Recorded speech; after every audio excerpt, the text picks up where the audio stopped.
kelompok 3 12 MIPA 3 akan mempersembahkan video berita terkait pemerintahan pada masa Orde Baru. Sebelumnya izinkan kami untuk memperkenalkan diri. Perkenalkan, saya Janati Suci Lestari sebagai presenter 1. Saya Fani Aulia Putri sebagai presenter 2. Saya Novia Duzanina sebagai wartawan 1. Saya Tizakia sebagai wartawan 2. Saya Aulia Agustin sebagai wartawan 3. Saya Kasitia sebagai warga 1. Saya Safira Maulidina sebagai warga 2. Selamat menyaksikan.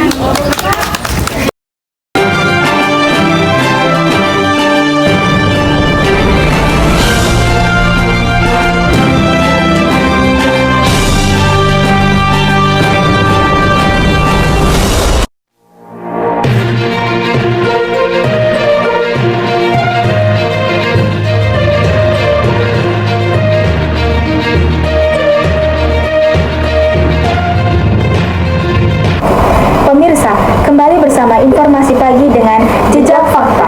Dalam sejarah Indonesia, kita telah menyaksikan berbagai perubahan besar yang membentuk identitas bangsa.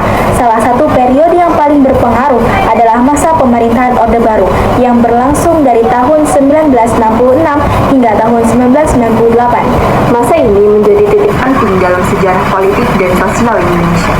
Orde Baru dimulai setelah jatuhnya kepemimpinan Presiden Soekarno, di mana lahirnya Orde Baru ditandai dengan tritura yang terdiri dari 3 tuntutan rakyat, yakni pembubaran PKI, perombakan Kabinet Dwikora, dan penurunan harga.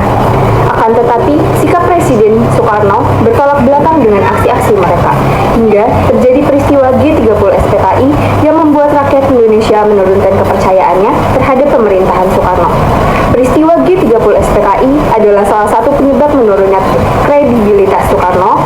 Hal ini membuat mengeluarkan surat perintah kepada Letjen Soeharto yang disebut Surat Perintah 11 Maret 1966 atau yang biasa disebut Super Semar. Super Semar menjadi titik awal berkembangnya kekuasaan Orde Baru. Dalam surat perintah tersebut, Soekarno menunjuk Soeharto untuk melakukan segala tindakan demi keamanan, ketenangan, dan stabilitas politik. Soeharto mengambil alih kekuasaan dengan janji untuk membawa stabilitas. Dalam prosesnya, ia memperkenalkan berbagai kebijakan yang berfokus pada pembangunan ekonomi dan kontrol politik yang ketat. Namun, di balik janji-janji tersebut, banyak yang mempertanyakan sejauh mana kebijakan tersebut menguntungkan rakyat. Kita juga tidak dapat mengabaikan kenyataan bahwa banyak aspek kebebasan sipil terenggut selama masa ini. Masyarakat dipaksa untuk beradaptasi dalam lingkungan yang represif, di mana kritik terhadap pemerintah seringkali dibungkam. Hari ini, kita akan mendalami kebijakan-kebijakan yang diterapkan selama Orde Baru, termasuk pemilihan umum yang diadakan setiap 5 tahun dan kebijakan ekonomi yang agresif. Kita juga akan mendengarkan pandangan dari warga yang mengalami langsung dampak dari kebijakan-kebijakan tersebut, dari sisi keberhasilan, pembangunan, hingga tantangan yang masih dihadapi masyarakat. Baik, pada berita ini, kami telah meliput 2 warga desa Bulakan yang mengalami langsung dampak dari kebijakan-kebijakan pada masa Orde Baru serta respon mereka terhadap masa tersebut. Bersama rekan kami, Eti Zakiah di lokasi. Baik Eti, informasi dari Anda, silakan. Ya, baik. Selamat siang Kak Janati dan Kak Fani serta pemirsa Jejak Fakta. Saya sekarang sudah berada di Desa Bulakan bersama 2 warga untuk mendengarkan informasi dari mereka mengenai kebijakan politik serta kondisi ekonomi yang mereka alami. Selamat siang Ibu Eva, terima kasih telah meluangkan waktu untuk berbicara.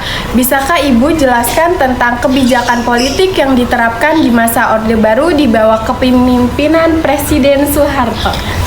Selamat siang, tentu saya rasa kebijakan Orde Baru banyak berfokus pada stabilitas dan pembangunan ekonomi.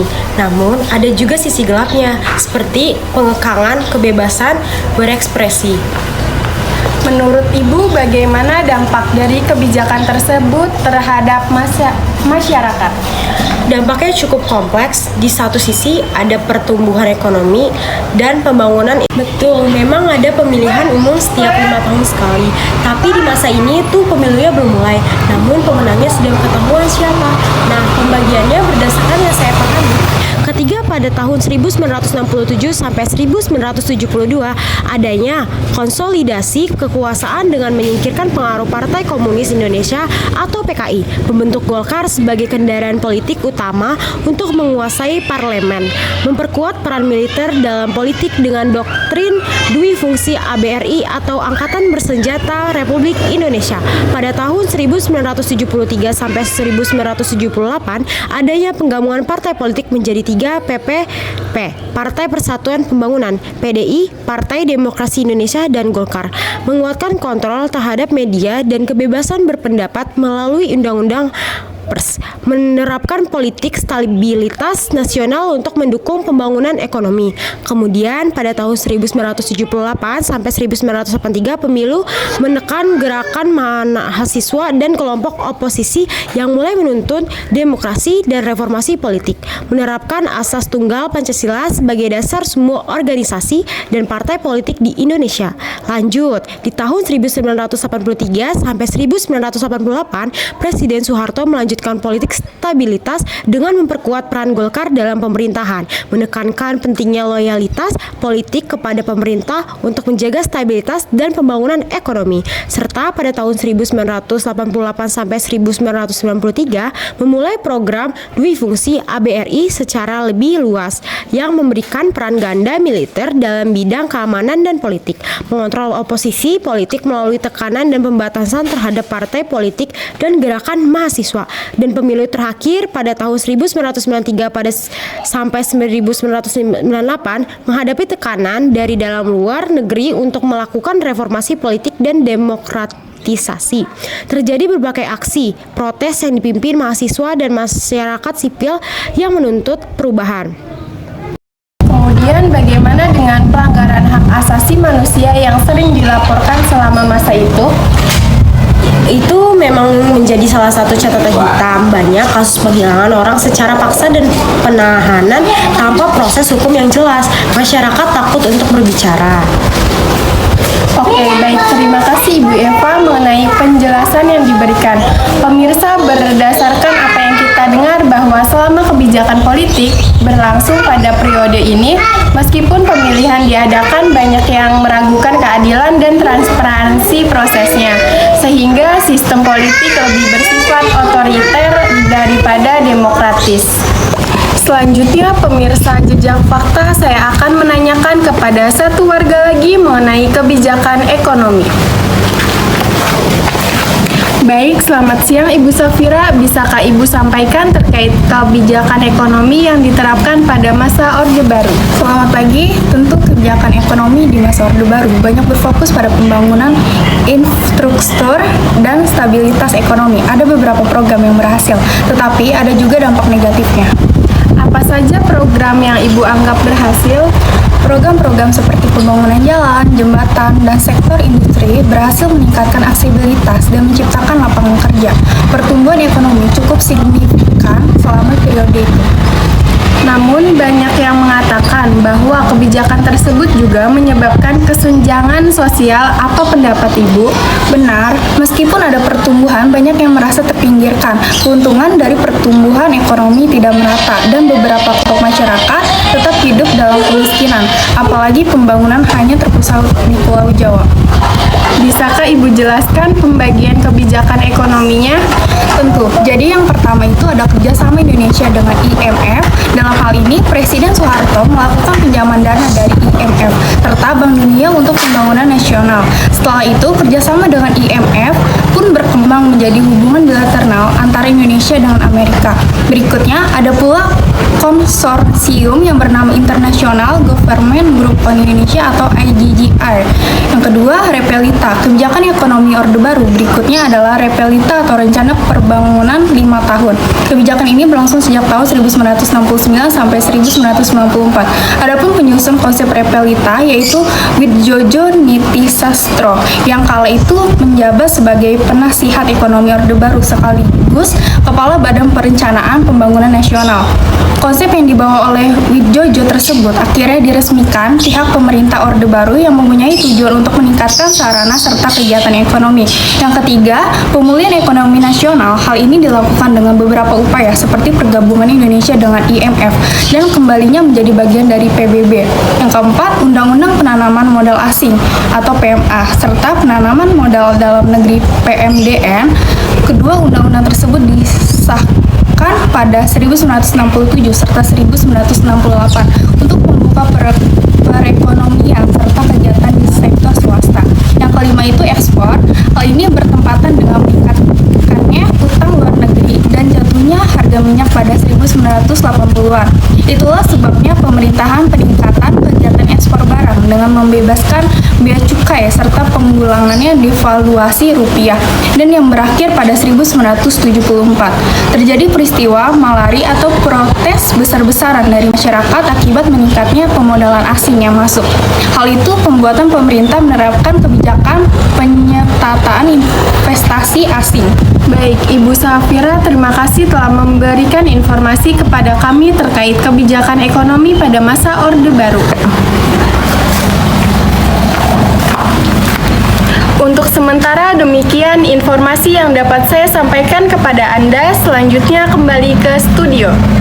Baik, terima kasih Kak Eti atas informasi yang dapat Anda berikan. Pemirsa Jejak Fakta, ternyata memang banyak sekali kontroversi pada kebijakan yang digunakan pada masa Orde Baru. Selanjutnya, yang akan kita bahas lebih lanjut adalah kondisi dan respon warga pada masa Orde Baru ini. Kita akan mendengarkan pandangan warga tentang keberhasilan serta tantangan yang dihadapi selama masa tersebut. Mari kita simak percakapan antara wartawan dan kondisi warga pada masa tersebut. Baik, kepada rekan kedua kami, Aulia Agustin, informasi dari Anda, silakan. Baik, selamat siang Kak Janati dan Kak Fani, serta pemirsa Jejak Fakta. Saya sekarang berada di kediaman Ibu Adni. Mari kita langsung saja ke dalam. Ini izinkan saya untuk bertanya, bagaimana kondisi kehidupan ibu dan keluarga pada masa pemerintahan Soeharto yang berhubungan dengan adanya pemberontakan PKI? Silakan jawab. Saya ya lagi waktu itu ya lagi pasang saran. Iya. Katanya ya itu orang tinggal gimana sih? Kalau pada masa itu ibu di warung tuh harga bahan pokoknya pada naik nggak sih Bu? Iya Pak. Pada naik. Terus apa sih respon ibu dan keluarga terhadap masa Orde Baru ini? Yang ketika diganti presidennya Soeharto. Iya. Apa-apa naik. Semuanya naik gitu. Terus pemberontakan tuh terjadi nggak sih Bu di mana-mana? Iya. Kayak kondisi, iya jadi rame. Terus kalau kondisi masyarakat, apakah ingin memberontak atau pasrah aja gitu? Iya. Saya kan lahirnya katanya waktu berontak. Ibu lahirnya pas lagi pada berontak. Oke. Berontak, saya dibawa mengungsi.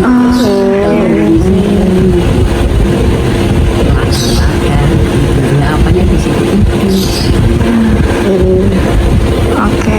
zaman dulu banget. Udah berpuluh-puluh tahun. Iya. Berapa tahun kan ya? Iya udah 20, kan Presiden Soeharto itu menjabatnya sekitar 32 tahun. Kalau pada 9 tahun 1998 kan ada pemberontakan tuh Bu di Mei yang Presiden Soehartonya lengser. Itu Ibu merasakan gak sih dampaknya? Iya. Merasakan. Ya sengsara. Sengsara dampaknya. Oke, terima kasih kepada. Untuk sementara, demikian informasi yang saya sampaikan kepada Anda. Selanjutnya kembali ke studio. Baik, terima kasih kepada Kak Aul atas informasi dari Anda. Selanjutnya, kepada rekan ketiga kami, Novia Dwi Zahrina, informasi dari Anda disilakan.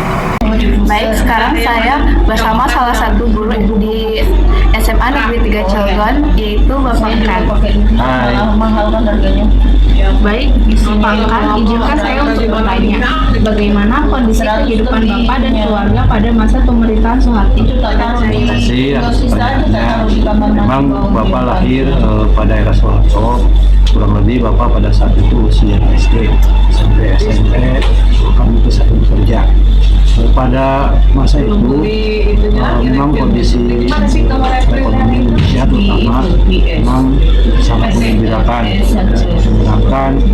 dikatakan masyarakat walaupun mungkin tidak mengalami semacam kehidupan yang mewah, tapi pada dasarnya seluruh masyarakat Indonesia pada saat itu memiliki kehidupan yang cukup layak, baik walaupun di demikian kurang lebih. Selanjutnya, apakah respon yang bisa Bapak berikan pada masa Orde Baru? Respon yang Bapak rasakan pada masa itu kehidupan cukup baik, walaupun mungkin tidak dalam kondisi yang tapi secara keseluruhan baik, secara keseluruhan ada suara pelayan yang baik, hanya saja mungkin secara keseluruhan belum merasakan memang pada masa itu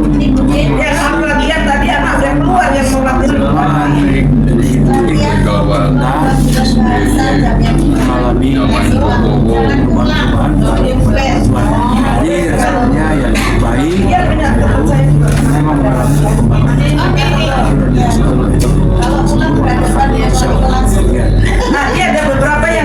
Baik, Pak, terima kasih telah memberikan informasi kepada kami terkait kondisi dan respon pada masa Orde Baru. Baik, terima kasih Kak Novia atas informasi dari Anda. Pemirsa Jejak Fakta, pemerintahan Orde Baru memang menyisakan banyak pelajaran berharga, baik dari kelebihan maupun kelemahannya. Pemirsa Jejak Fakta, ternyata adanya pemberontakan Mei 1998 di Indonesia merupakan peristiwa penting yang dipicu oleh krisis ekonomi yang parah. Krisis ini dimulai pada tahun 1997 dan menyebabkan inflasi yang tinggi, pengangguran, dan kemiskinan yang meluas. Banyak orang merasakan dampaknya secara langsung, yang memicu ketidakpuasan terhadap pemerintah. Mahasiswa dari berbagai universitas mulai melakukan demonstrasi besar-besaran, menuntut reformasi politik, transparansi pemerintah, dan pengunduran diri Presiden Soeharto. Aksi protes ini mendapatkan dukungan luas dari berbagai kalangan masyarakat, menciptakan gelombang ketidakpuasan yang semakin besar. Di pertengahan Mei, situasi semakin memanas. Kerusuhan terjadi di Jakarta dan berbagai kota lain dengan penjarahan dan pembakaran yang meluas. Banyak orang terpaksa mengungsi akibat kekerasan tersebut. Di tengah kekacauan ini, terjadi pelanggaran hak asasi manusia, terutama terhadap kelompok etnis Tionghoa yang menjadi sasaran diskriminasi dan kekerasan. Tekanan dari masyarakat dan militer akhirnya memaksa Soeharto untuk mengundurkan diri pada 21 Mei tahun 1998.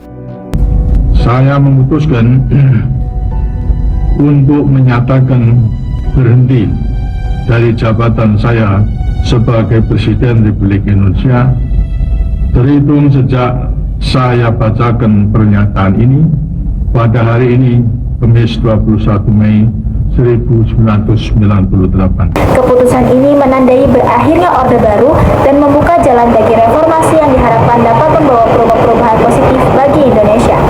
Pemberontakan ini menjadi momen krusial dalam sejarah Indonesia, mengubah arah politik dan sosial negara ini.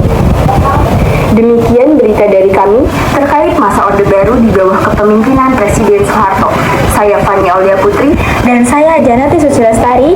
Kami pamit undur diri. Terima kasih.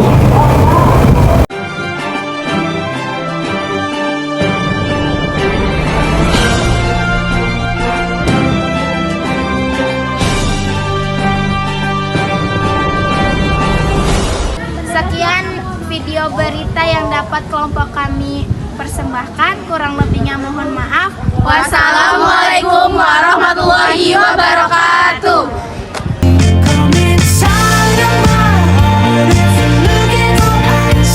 Look at this story.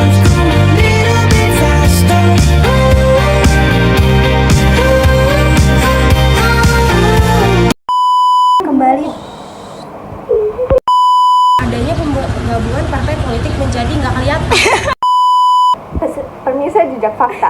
Bisa. Pemirsa Dan perhatian.